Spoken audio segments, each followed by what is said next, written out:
Hello everyone, welcome back to Brainypedia skills. I am Neha, your polity teacher. And आज का जो हमारा topic है वो है जीएसटी यानी कि goods and service tax. Basically आज की क्लास में हम समझेंगे कि जीएसटी क्या होता है, गुड्स एंड सर्विस टैक्स क्या होता है, कितने प्रकार की जीएसटी हमारे देश में लगाई जाती है, जीएसटी को मैनेज करने के लिए क्या कोई अलग से काउंसिल, कोई कॉन्स्टिट्यूशनल बॉडी का फॉर्मेशन किया गया है, इफ यस तो क्या है वो कॉन्स्टिट्यूशनल बॉडी, कौन से आर्टिकल्स में मेंशन होती है। बेसिकली जीएसटी के रिगार्डिंग जो भी इंपॉर्टेंट बातें होती हैं, जो भी इंपॉर्टेंट डिस्कशंस होते हैं, वो हम आज की क्लास में करने वाले हैं, क्योंकि यूपीएससी और स्टेट पीएससी के कंटेक्स्ट में जीएसटी जो है एक इंपॉर्टेंट टॉपिक हो जाता है, जिसके रिगार्डिंग हमें क्वेश्चंस देखने को मिलते हैं।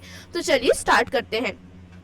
अगर मैं बात करूं कि जीएसटी का जो कलेक्शन होता है वो किस बेसिस पे किया जाता है, भाई जो हमारा जीएसटी का टैक्स है, जीएसटी है यानी कि गुड्स एंड सर्विस टैक्स है, उसका कलेक्शन होता है on at the point of consumption not production. Basically यहाँ पे कोई प्रोडक्ट यदि बनाया जा रहा है तो उसका जो टैक्स होगा वो उसके कंजम्पशन के बेसिस पे लगाया जाएगा, ना कि उसके प्रोडक्शन के बेसिस पे। जितना भी प्रोडक्शन आप कर रहे हैं उससे कोई फर्क नहीं पड़ता, उसका जो कंजम्पशन होगा यानी कि कितना उस चीज़ की खपत हो रही है, यहाँ पे आप किसी प्रोडक्ट का कितना उत्पादन कर रहे हैं, इट डजेंट मैटर। उस प्रोडक्ट का जो खपत है, उस प्रोडक्ट के जो कंजम्पशन है कस्टमर्स के द्वारा, वो कितना हो रहा है, उस बेसिस पे यहाँ पे जीएसटी को अप्लाई किया जाता है। जीएसटी का जो टैक्स है वो उस बेसिस पे कलेक्ट किया जाता है।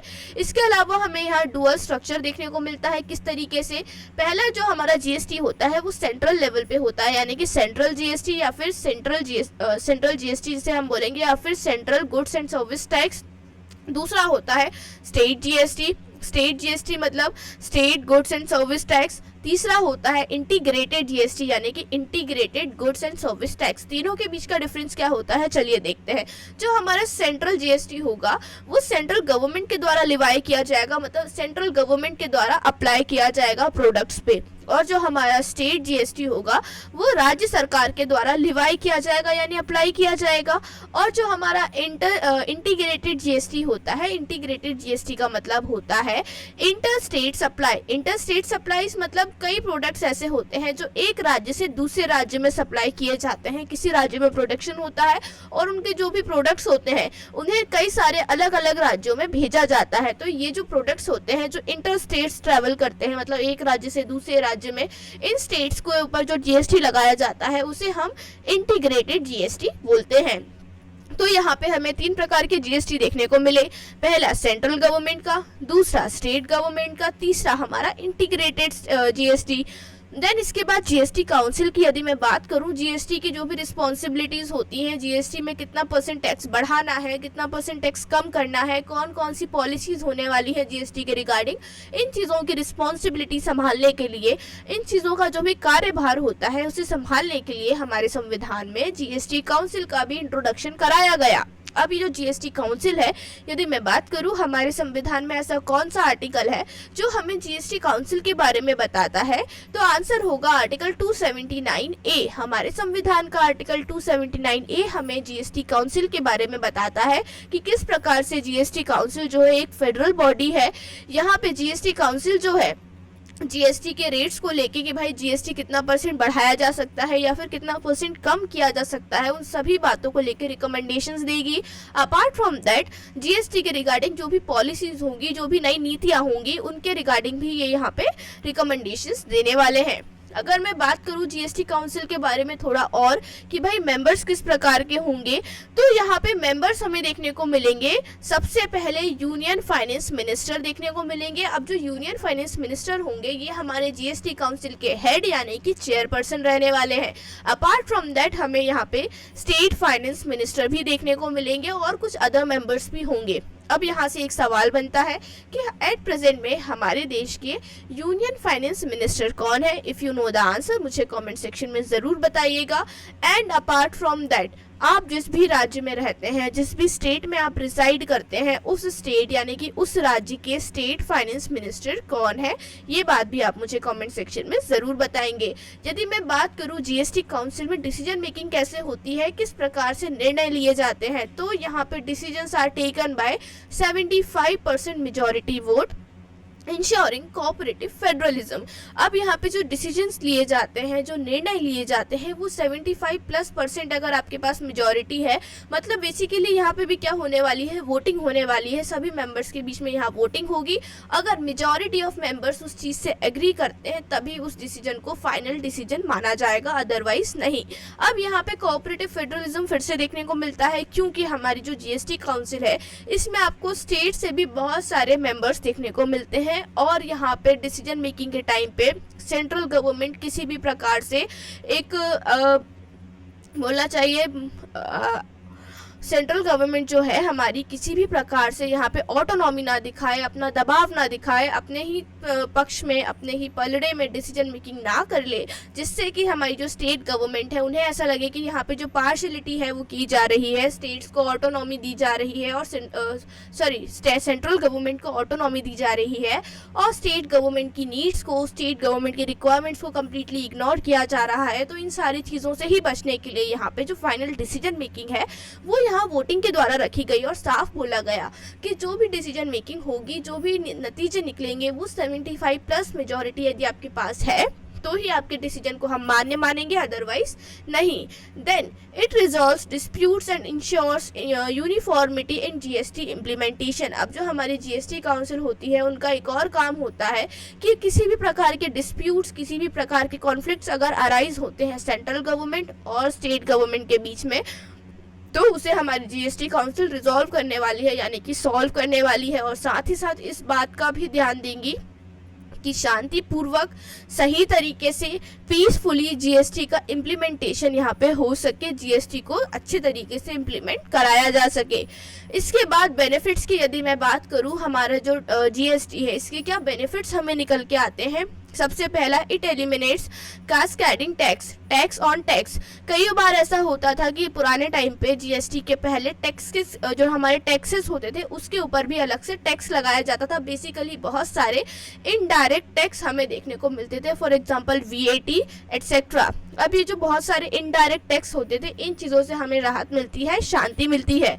Apart from that, promote ease of doing business. हमारा जो जीएसटी होता है, जो बिजनेस होता है, उस चीज़ को भी काफ़ी अच्छे तरीके से प्रमोट करता है। यहाँ पे बिजनेस के एक जो फील्ड होती है उसमें हमें काफ़ी राहत देखने को मिलती है, क्योंकि जो टैक्स होता है वो प्रोडक्शन के बेसिस पे नहीं, कंजम्पशन के बेसिस पे लगाया जाता है। कि यदि आप जो भी प्रोडक्ट आप बना रहे हैं, जिस भी प्रोडक्ट का आप उत्पादन कर रहे हैं, उसका जिस हिसाब से खपत होगी, यदि आपने कुछ खाने का प्रोडक्ट बनाया या फिर आपने कोई भी एवरीडे यूज़ का प्रोडक्ट बनाया, उस प्रोडक्ट पे जो टैक्स लगाया जाएगा, जो टैक्स कलेक्ट किया जाएगा, वो होगा उसके कंजम्पशन के बेसिस पे। तो यहाँ पे जो बिजनेस होता है उसमें भी आपको थोड़ी सी राहत देखने को मिल जाती है। It enhances revenue collection for both centre and state. अब यहाँ पे central government and state government दोनों के लिए जो रेवेन्यू कलेक्शन होता है ना, उसे काफ़ी आसान बना दिया जाता है, क्योंकि सेंट्रल गवर्नमेंट के जो पूरे काम होते हैं उन्हें अलग कर दिया गया है। स्टेट गवर्नमेंट अपना खुद का जीएसटी कलेक्ट करेगी, सेंट्रल गवर्नमेंट अपना खुद का जीएसटी कलेक्ट करेगी। मतलब आपस में लड़ाई झगड़े का कोई सवाल यहाँ पे पैदा ही नहीं होता है। देन इसके बाद हमें यहाँ पे कुछ चैलेंजेस जो हैं वो देखने को मिल जाते हैं जीएसटी के कंटेक्स्ट में। वो चैलेंजेस क्या होते हैं, चलिए देखते हैं। Give me a second please. Yes, तो जो हमारे चैलेंजेस होते हैं, सबसे पहला, revenue shortfall for some states after implementation. अब जब जीएसटी का इम्प्लीमेंटेशन कराया गया उसके बाद जो रेवेन्यू था वो कई राज्यों के लिए कम पड़ गया, शॉर्टफॉल हो गया, मतलब कमी हो गई। इसके बाद कंपायरेंस बर्डन फॉर स्मॉल बिजनेसेस। अब यहाँ पे कई सारे छोटे बिजनेस होते हैं, छोटे व्यापार और छोटे व्यापारी हमें देखने को मिलते हैं, जिनके कारण काफ़ी ज़्यादा बर्डन हमें यहाँ देखने को मिला, क्योंकि उनका प्रोडक्शन भी काफ़ी कम होता है, और प्रोडक्शन के साथ साथ उनका जो कंजम्पशन होता है वो उससे भी ज़्यादा कम होता है। तो यहाँ पे हमें थोड़ा सा अनफेयर काम जो है स्मॉल बिजनेसेस के रिगार्डिंग देखने को मिला। स्मॉल बिजनेसेस पर इस जीएसटी का बुरा असर देखने को मिला। कॉम्प्लेक्स रिफंड मैकेनिज्म, यहाँ पे रिफंड की जो मैकेनिज्म थी, जो भी कंसेप्ट थे कि हाँ भाई रिफंडिंग की जाएगी, आपको रिफंड प्रदान किया जाएगा, उसका जो पूरा प्रोसेस था, जो पूरा मैकेनिज्म था, वो काफ़ी कॉम्प्लेक्स हमें देखने को मिला। अगर मैं बात करूँ फाइनेंशियल डिस्ट्रीब्यूशंस की हमारे इंडियन पॉलिटी में कि भाई फाइनेंशियल डिस्ट्रीब्यूशंस किस प्रकार से किए जाते हैं। तो जो हमारा आर्टिकल 268 से 269 है ये डील करता है फाइनेंशियल रिलेशंस जो कि हमारे सेंट्रल और स्टेट गवर्नमेंट के बीच में होते हैं। और 3 प्रकार के टैक्स हमें यहाँ पे देखने को मिलते हैं। पहला टैक्स जो होता है सेंट्रल गवर्नमेंट के द्वारा कलेक्ट किया जाता है, लेकिन उसे हम पूरे राज्यों के साथ भी डिस्ट्रीब्यूट करते हैं, बांटते हैं, जैसे कि इनकम टैक्स वगैरह। देन इसके बाद हमारा जो दूसरा प्रकार का टैक्स होता है वो होता है tax levied and collected by states. मतलब यहाँ पे टैक्स जो है इसे इम्प्लीमेंट भी स्टेट गवर्नमेंट करेगी और जो उसका कलेक्शन होगा वो भी स्टेट गवर्नमेंट ही करेगी। फॉर एग्जाम्पल प्रॉपर्टी टैक्स या फिर लैंड रेवेन्यू। तीसरा टैक्स जो होता है tax levied and collected by centre. यहाँ पे इस टैक्स को इम्प्लीमेंट भी हमारी सेंट्रल गवर्नमेंट ही करने वाली है और उसका जो कलेक्शन होगा वो भी सिर्फ और सिर्फ सेंट्रल गवर्नमेंट के पास ही जाएगा। 3 प्रकार के हमने टैक्स देखे। पहला जिसमें सेंट्रल गवर्नमेंट इम्प्लीमेंट करेगी, लेकिन उसका जो भी अमाउंट होगा, जो भी रिसोर्स होगा उसे हम राज्यों के साथ भी डिस्ट्रीब्यूट करने वाले हैं, शेयर करने वाले हैं, जैसे कि इनकम टैक्स एक्सेट्रा। सेकेंड हमने देखा राज्य सरकारें जो होंगी खुद ही उस टैक्स को इम्प्लीमेंट कराएंगी एंड उस टैक्स से आने वाला जो पैसा होगा, जो भी शेयर होगा, उसे खुद इस्तेमाल करेंगी। तीसरा हमने देखा सेंट्रल गवर्नमेंट खुद से ही टैक्स लगाएगी एंड खुद से ही उस चीज़ को इम्प्लीमेंट करेगी, मतलब खुद से ही उस चीज़ का फायदा लेगी। सीधी सी बात है, यहाँ पे किसी से भी राज्य जो हमारी सेंट्रल गवर्नमेंट है उस चीज़ को, उस शेयर को यहाँ पे डिस्ट्रीब्यूशन नहीं करेगी। For example custom duties. फिर फाइनेंस कमीशन की बात कर लेते हैं कुछ शॉर्ट में। फाइनेंस कमीशन ऑलरेडी हम डिस्कस कर चुके हैं, पर चूंकि हम जीएसटी पढ़ रहे हैं तो उसके कंटेक्स्ट में फाइनेंस कमीशन पढ़ना कंपलसरी हो जाता है। यहाँ पे फाइनेंस कमीशन का फॉर्मेशन हर 5 साल में देखने को मिलता है और इसके बारे में जो मेंशन है हमें आर्टिकल 280 में देखने को मिल जाता है। अब फाइनेंस कमीशन का काम क्या होता है? फाइनेंस कमीशन ही हमें बताती है कि किस प्रकार से central government and state government के बीच में हम हमारे जो टैक्सेस हैं उनका डिस्ट्रीब्यूशन करेंगे। देन इसके बाद जो फाइनेंस कमीशन होती है it addresses vertical imbalance, central control most taxes, state bear more expenditure. अब ये जो हमारी फाइनेंस कमीशन होती है ये इस बात को भी एड्रेस करती है कि जो हमारी सेंट्रल गवर्नमेंट होती है ना, इनके पास मोस्ट ऑफ द टैक्सेस होते हैं, most of the resources of taxes हमारे सेंट्रल गवर्नमेंट के पास देखने को मिलते हैं। लेकिन हमारी जो राज्य सरकारें होती हैं इनके पास ऐसे फील्ड होते हैं जहाँ पे बहुत ज़्यादा खर्चा देखने को मिलता है। मतलब कहने का ये है source of income central government का ज़्यादा है, लेकिन जो एक्सपेंडिचर है, जो काम करना है, जो खर्चे हैं वो किसके ज़्यादा है? हमारी राज्य सरकारों के। एंड हॉरिजॉन्टल इम्बैलेंस, अब ये वाला जो इम्बैलेंस होता है जहाँ पे इनकम किसी और की ज़्यादा है और खर्चे किसी और के ज़्यादा है, मतलब इनकम सेंट्रल गवर्नमेंट की ज़्यादा है और खर्चे स्टेट गवर्नमेंट के ज़्यादा है, राज्य सरकार के ज़्यादा है, तो इस इम्बैलेंस को हम वर्टिकल इम्बैलेंस बोलते हैं। और दूसरा इम्बैलेंस हमें देखने को मिलता है हॉरिजॉन्टल इम्बैलेंस। अभी जो हॉरिजॉन्टल इम्बैलेंस होता है ना, इसमें हमें देखने को मिलता है कि राज्यों के बीच में जो डिस्ट्रीब्यूशन होता है रिसोर्सेज का, जो टैक्सेस का या फिर जो भी हमारे फाइनेंशियल रिसोर्सेज होते हैं उसका जो डिस्ट्रीब्यूशन होता है वो अनइक्वल देखने को मिलता है। अनइक्वल कैसे? जो राज्य कमज़ोर होता है उसके लिए और ज़्यादा हेल्प प्रोवाइड की जाती है, और ज़्यादा ग्रांट इन एड प्रोवाइड की जाती है कि भाई चलो अगर आपके राज्य में एजुकेशन यानी कि शिक्षा का जो क्षेत्र है वो सही तरीके से नहीं है, आपके राज्य में शिक्षा की थोड़ी कमी है, तो हम क्या करेंगे, आपको थोड़ा एक्स्ट्रा फंडिंग प्रोवाइड करेंगे, एक्स्ट्रा पैसे देंगे ताकि आप अपने राज्य की शिक्षा पे वर्क कर सकें और अपनी राज्य की शिक्षा को, एजुकेशन को और बेहतर बना सकें। कहने का मतलब ये है कि हमारे देश में इक्वल डिस्ट्रीब्यूशन ऑफ वेल्थ या फिर इक्वल डिस्ट्रीब्यूशन ऑफ रेवेन्यू आपको देखने को नहीं मिलता।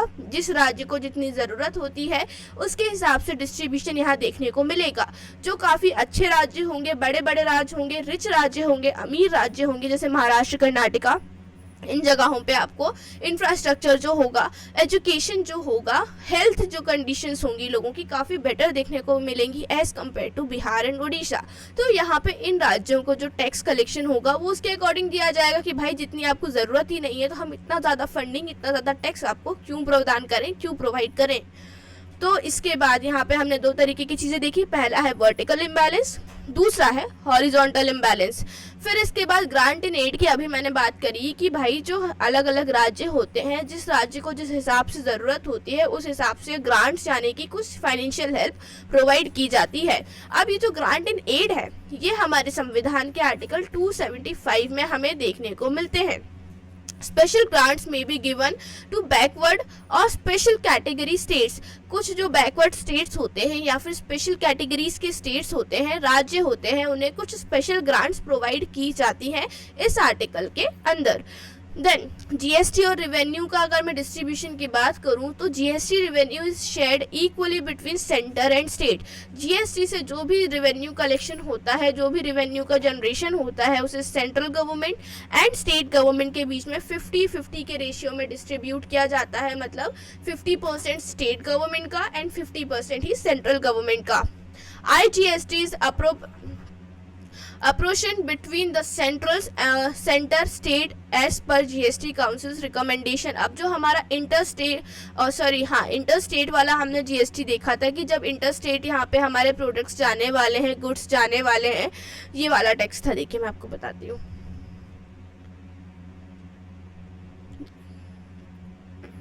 इंटीग्रेटेड जीएसटी यानी कि integrated goods and service tax. जब यहाँ पे इंटर स्टेट हमारे सप्लाईज होने वाली थी प्रोडक्ट की, उस कंडीशन में जो हमारे टैक्स अप्लाई किया जा रहा है, IGST का एप्लीकेशन हो रहा है, यहाँ पे IGST लगाया जा रहा है। तो IGST जो है central government and state government दोनों के बीच में ही डिस्ट्रीब्यूट होने वाला है। किसकी रिकमेंडेशंस पे? GST काउंसिल की रिकमेंडेशन में।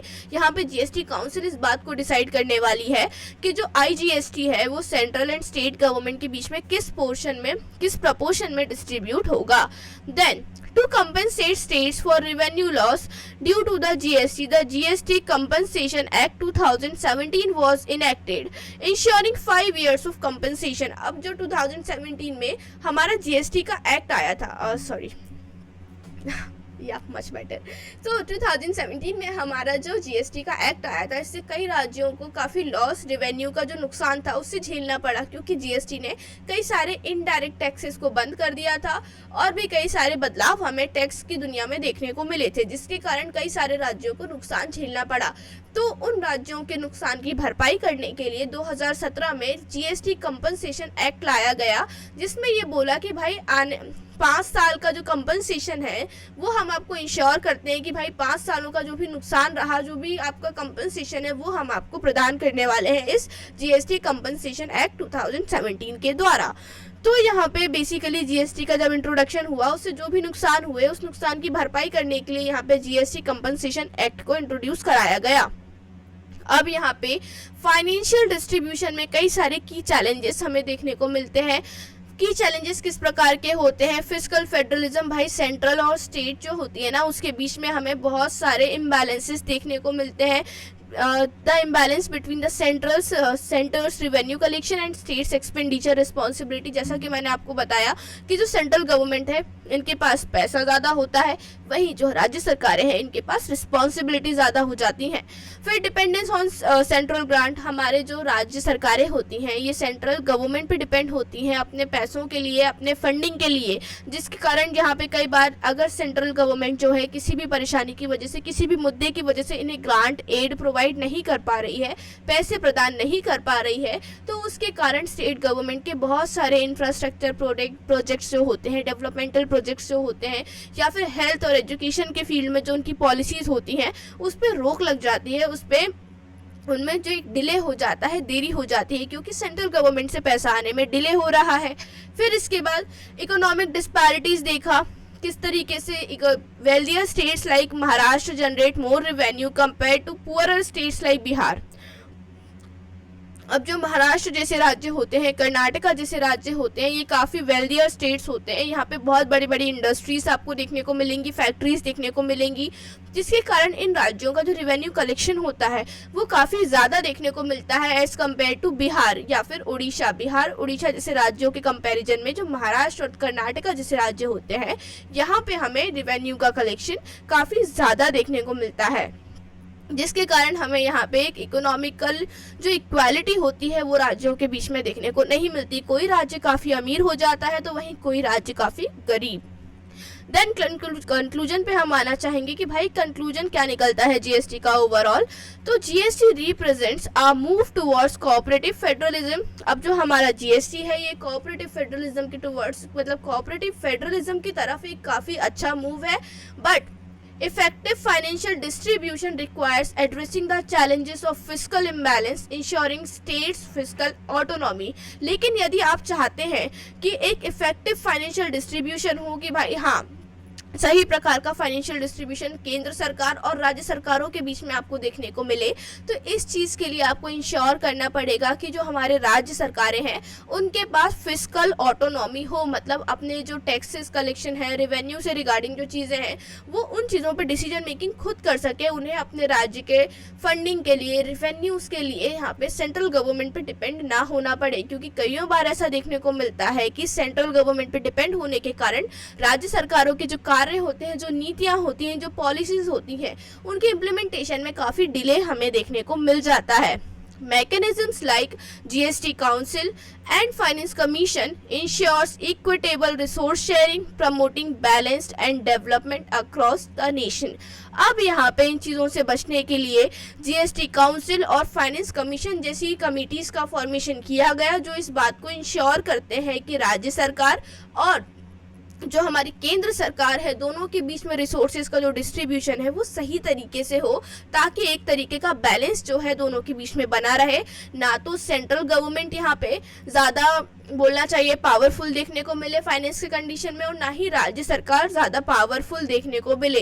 बेसिकली एक जो हेल्दी बैलेंस होता है ये हमारी फाइनेंस कमीशन और GST काउंसिल मेंटेन करती है central government and state government के बीच में, जिसके चलते हमें देश भर में डेवलपमेंट जो है वो देखने को मिलता है। डेवलपमेंट को इंश्योर करने के लिए यहाँ पे बैलेंस का होना काफ़ी ज़रूरी है, और उसी बैलेंस को मेंटेन करती है हमारी GST council and the finance commission. I really hope कि यहाँ पे GST के रिगार्डिंग जो इम्पोर्टेंट पॉइंट्स थे वो आज हमने इस क्लास में डिस्कस किए हैं, और आपको ये सारे ही पॉइंट्स काफ़ी अच्छे तरीके से समझ में आए होंगे। अगर क्लास के रिगार्डिंग कोई डाउट है, कोई चीज़ नहीं समझ आती, या आप चाहते हैं कि किसी और चीज़ के ऊपर हम दोबारा से वीडियो बनाएं, दोबारा से आपको उस पर्टिकुलर टॉपिक को समझाएं, तो मुझे कॉमेंट सेक्शन में ज़रूर बताइएगा। And if you like the video please like the video. मैंने आपसे जो सवाल पूछा था कि हमारे सेंट्रल फाइनेंस मिनिस्टर कौन है एट प्रेजेंट में, तो मैं उम्मीद करती हूँ आप मुझे कमेंट सेक्शन में उसका आंसर ज़रूर बताएंगे। और अगर आपको वीडियोस अच्छी लगती हैं तो प्लीज़ इन वीडियोस को अपने उन दोस्तों के साथ शेयर कीजिए जो UPSC या फिर स्टेट PSC के एस्पिरेंट्स हैं, या फिर उस पर्टिकुलर किसी भी कॉम्पिटिटिव एग्जामिनेशन की प्रिपरेशन कर रहे हैं और इंडियन पॉलिटी पढ़ना चाहते हैं। आई रियली होप कि उन्हें ये सारी ही बातें काफ़ी अच्छे तरीके से समझ आएंगी। And if you like the video please like the video, don't forget to subscribe to our channel, ताकि आप फ्यूचर में आने वाले किसी भी वीडियो को मिस ना कर सकें। तो I really hope you enjoyed it. And अगर आप चाहते हैं कि आप अच्छे से एग्जामिनेशंस को क्रैक करें, अच्छे तरीके से अपने एग्जाम्स में पास हों, तो पढ़ना तो है ही, हार्ड वर्क तो ऑफकोर्स करना है। आई वोंट से कि बिना हार्ड वर्क की चीज़ें हो जाएंगी। आपको सारी ही चीज़ें अच्छे से गो थ्रू करनी है, सारे सब्जेक्ट्स को पढ़ना है, रिवाइज करना है, कॉन्स्टेंटली मॉक टेस्ट लगाने हैं, बहुत चीज़ें करनी है। लेकिन मेरे हिसाब से इन चीज़ों के अलावा भी एक बहुत इंपॉर्टेंट चीज़ हो जाती है जिस पर यदि आप ध्यान दें तो आप अपनी लाइफ में और बेटर कर सकते हैं, वो है stay healthy and stay happy. अगर आप खुश रहेंगे, अगर आप हेल्दी रहेंगे, स्वस्थ रहेंगे, तो आप अपनी एजुकेशन पे, अपनी प्रिपरेशन पे और बेहतर तरीके से फोकस कर पाएंगे। तो जैसा कि मैं आपको एवरीडे बोलती हूँ, please stay healthy and stay happy, and thanks for watching the video.